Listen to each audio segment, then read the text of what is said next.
India में आपका स्वागत है। मैं हूं शमीम अनवर। दोस्तों, जैसा कि बिहार विधानसभा का रिजल्ट जो था वो हम लोग के सामने है और सब लोगों ने देख लिया क्या नतीजा आया। लेकिन इस बीच कई ऐसी सारी चीज़ें थी जो बहुत दिलचस्प और बहुत इंटरेस्टिंग थी, और कुछ चीज़ें ऐसी थी जो काफ़ी अफसोसजनक थी। जैसे कि इस बार जो मुस्लिम उम्मीदवारों की जो जीत हुई है वो इतिहास में बिहार इलेक्शन के इतिहास में पहली बार इतने कम मुस्लिम को जीत मिली है। और इस बार बिहार विधानसभा में 11 मुस्लिम उम्मीदवारों को जीत मिली है।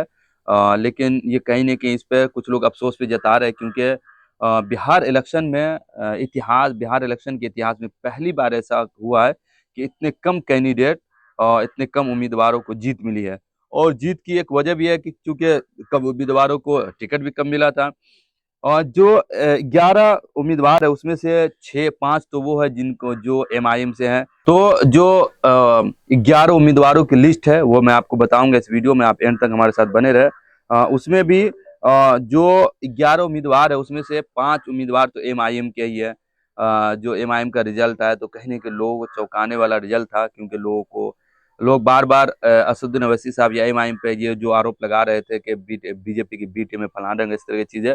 लेकिन जो 5 सीटें उन्होंने इस बार जीती है एमआईएम ने, तो इस बार लोग उनको तारीफ भी कर रहे हैं, उनकी सराहना भी कर रहे हैं।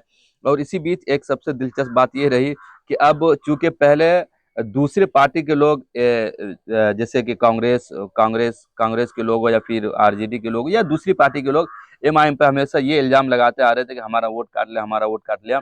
लेकिन इस बार बड़ी इंटरेस्टिंग चीज ये हुई कि अब एमआईएम वाले दूसरे पार्टी पे आरोप लगा रहे हैं कि उन्होंने हमारा वोट काट लिया, हमारी सीटें कम आई उसकी वजह से। जैसे कि आदिल हुसैन जो प्रदेश प्रवक्ता है एमआईएम के, वो आरोप लगा रहे हैं कि अगर कांग्रेस वाले नहीं होते तो हम 15 सीट और जीतते, इस तरह की चीजें।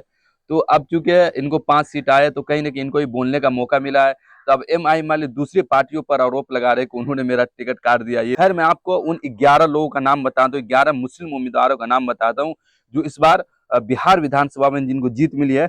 जिनमें सबसे पहला नाम जो रघुनाथपुर से है, उसामा साहब जो शहाबुद्दीन के बेटे उसामा साहब जो आरजेडी से चुनाव लड़े थे, उनको जीत मिली थी।